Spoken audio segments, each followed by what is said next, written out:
पानी पानी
जितने गुणवाना सबके प्रणाम देने वाले के चरणों में प्रणाम मेरा प्रणाम क्या क्या क्या है उधर? कुछ तो नहीं है। बैठो बैठो बैठो। नरेंद्र भैया के चरणों प्रणाम, नीलम दीदी के चरणों प्रणाम, यहाँ पे जितने भाई बहन हैं सबको मैं प्रणाम करती हूँ। हमारे नगरी भोला हमारे नगरी हमारे नगरी भोला हमारे नगरी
भोले बाबा पूछा चिरैया से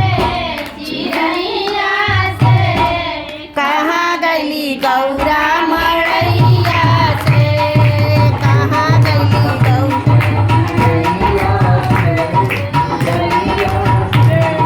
कहाँ गली गौरा मड़ैया से। ब्रह्मा से पूछा विष्णु से पूछा, ब्रह्मा से पूछा, विष्णु से पूछा, लक्ष्मी मैया से कहाँ गली गौरा मड़ैया से,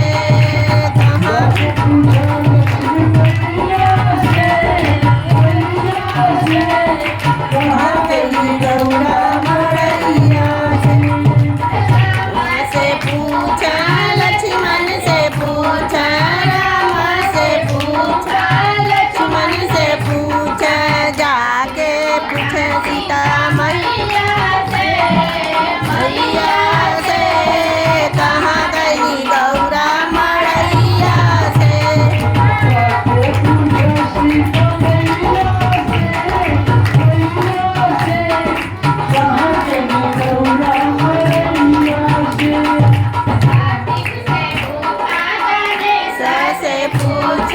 कार्तिक से पूछा गणेश से पूछा जाके पूछा लक्ष्मी मैया से कहाँ गई गौरा मड़ैया से।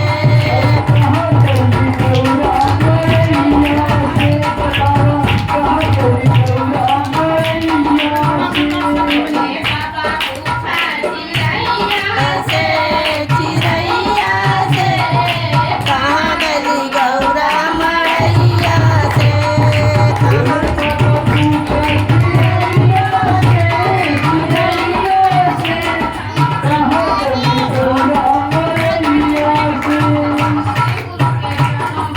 आदिशक्ति के चरणों में प्रणाम, हरेंद्र भैया के चरणों में प्रणाम, नीलम दीदी के चरणों में प्रणाम। यहाँ पे जितने भाई बहन हैं सबको मैं प्रणाम करती हूँ।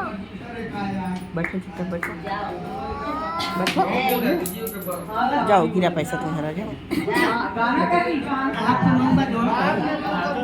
ले लो पैसा लो।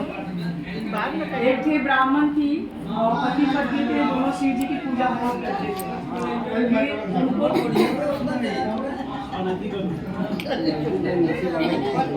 एक ब्राह्मण थे और पति पत्नी थे, दोनों शिव जी की पूजा करते थे, लेकिन उनके एक भी संतान नहीं थे। उनके गांव में अगल बगल वाले उनको हमेशा पूछे करते थे कि तुम्हारे बच्चे नहीं हुए, बच्चे नहीं हुए। उन्हें बहुत शर्म आने लगा, सब उनको बांझ करके बुलाने लगे। तो उन्होंने अपने पति से पूछा कि आप इतने शिव की भक्ति करते हो, हमारे एक भी पुत्र नहीं है। बोलते क्या करे, पति बोल रहे हैं क्या करे, प्रभु की जो इच्छा होगी वही होगा। तो ब्राह्मण युवती ने बोला कि अपने पति से बोली कि हम किसी और नगर में जाते हैं, शायद ये सब पूछना बंद कर देंगे, हम तो दूसरे लोग जानते नहीं कि हमारे बच्चे हैं कि नहीं। हमको अब शर्म आती है कि हमारा बच्चा नहीं है। तो दूसरे गांव में छोड़ के काशी नगरी में चले जाते हैं।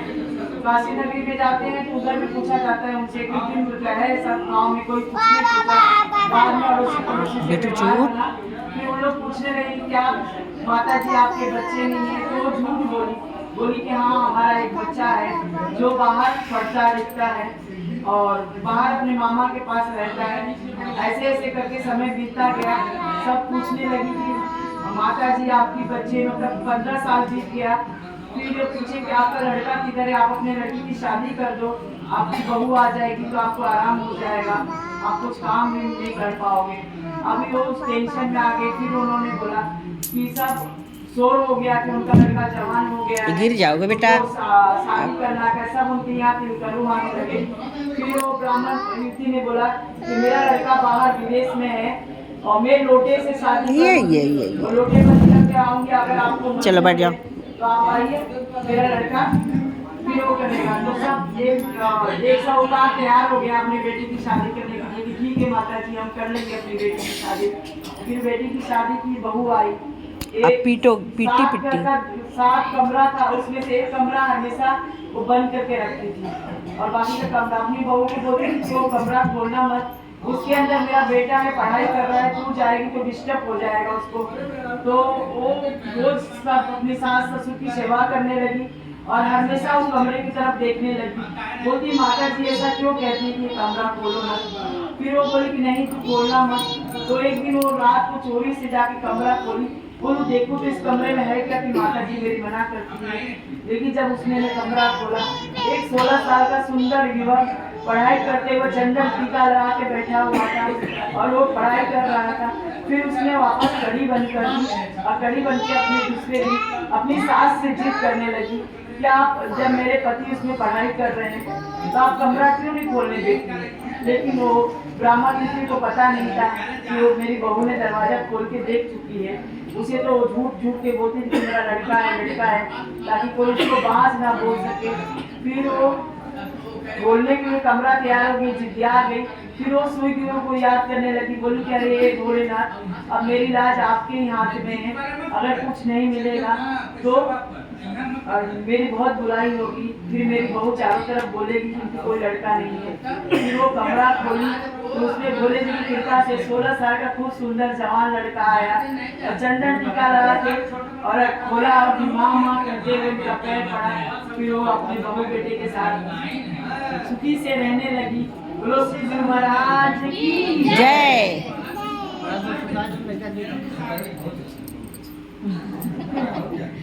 एक चीज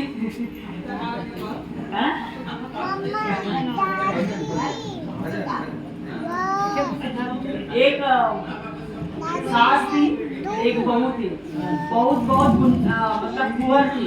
उसे पूजा पाठ से कोई मतलब वो नहीं था, वास्ता नहीं था। बस खाती पीती रहती थी और घूमती थी। सास शिव जी की बहुत अच्छी मतलब बहुत भक्ति करती थी। शिव जी का शिवलिंग अपने घर में बना के रखी हुई थी। तो सास प्रयागराज में मेला लगा तो वहाँ गई, बोली बहू से कि अरे बहू मैं जाना चाहती हूँ मेला में, नहाना चाहती हूँ, क्या करूँ, जाऊँ कि नहीं जाऊँ। तो जाइए ना, कोई आपको मना किया क्या। अगर मैं जाऊंगी तो मेरे गाय का कौन ख्याल रखेगा, मेरे खेत का कौन ख्याल रखेगा, मेरे शिव जी का कौन ख्याल रखेगा और मेरे पोते को कौन ख्याल। बोते मैं सब कर लूंगी, आप जाओ।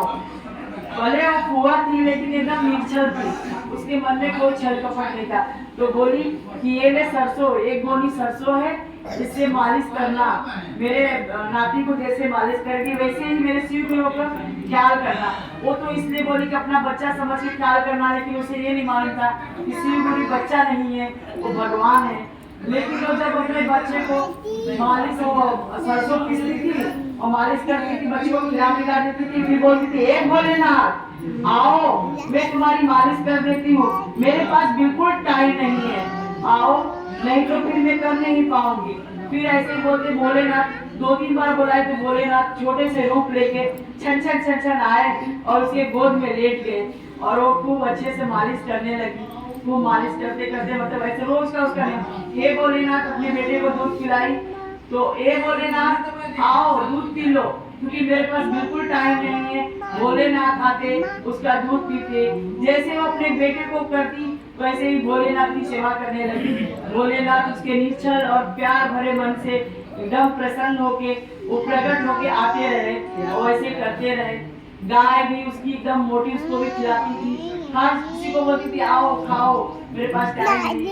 भोलेनाथ की कृपा से उसकी खेती में भी बहुत अनाज हो गया, वो सारा करती। अरे यार, जब उसकी सास गजब। 1 महीने के बाद प्रयाग से आई तो देखी कि सरसों एकदम छोटा सा एक मिनट रुको। थोड़ा सा ही सरसों था, क्योंकि दोनों की मालिश करती थी और उसके गाय और भी मोटी हो गई थी और खेत भी खूब लहरा रहे थे। और लेकिन जब वो मंदिर में पैर रखी तो मंदिर एकदम चट चट कर रहा था, क्योंकि उसने सिर्फ भोलेनाथ की सेवा की, मंदिर नहीं साफ कर पाती, मंदिर नहीं धो पाती थी। फिर वो आई, बोलती अरे सरसों इतना खत्म हो गया तो क्या सरसों बेच दी क्या। बोलती नहीं नहीं बेची नहीं, मैंने अपने बेटे का मालिश किया, साथ में भोलेनाथ का भी मालिश किया। अब 2-2 जन का मालिश करेंगे तो सरसों कम नहीं होगा। बोलते हटके झूठी, भोलेनाथ आ रहे तेरे से मालिश करें और मैं बोलती नहीं आते हैं तो मैं तो दूध पिलाती हूँ, खाना खिलाती हूँ, उनकी मालिश करती हूँ, आते हैं मुझसे करवा दिए मालिश। बोलती हट झूठ बोल रही है। बोलती नहीं माता जी मैं सच बोल रही हूँ, आते। बोलते ठीक है तू कर, देखती हूँ मैं आते कि तू झूठ बोल रही है। बोलती है हाँ ठीक है। वो बुढ़िया एक साइड में छुपी रही और उन्होंने देखा, फिर नियमित वो अपने बेटे को मालिश की और बोली, हे भोलेनाथ आओ तुम्हारी मालिश कर देती हूँ क्योंकि मेरे पास टाइम नहीं है, आओ जल्दी मालिश कर दूँ। भोलेनाथ छोटे से बालक का रूप में चुन आए, उन्होंने मालिश किया, उन्होंने दूध पिया। वो बुढ़िया देखती रही, देखते देखते उसकी आंखों में आंसू भर गए। फिर आके भोलेनाथ के चरणों में पकड़ ली, कही हे भोलेनाथ मैं तुम्हारी इतने साल से भक्ति की लेकिन मुझे कोई प्रकट नहीं हुई, मेरी बहू इतने एक महीने में आपको प्रसन्न कर दी। फिर भोलेनाथ ने किया कि तू करती कि तेरे को माया सब मालूम था, लेकिन ये एकदम निश्चल मन से प्यार भरे मन से मेरी सेवा करती थी, इसलिए मैं प्रसन्न हो गई। बोले भोलेनाथ की जय।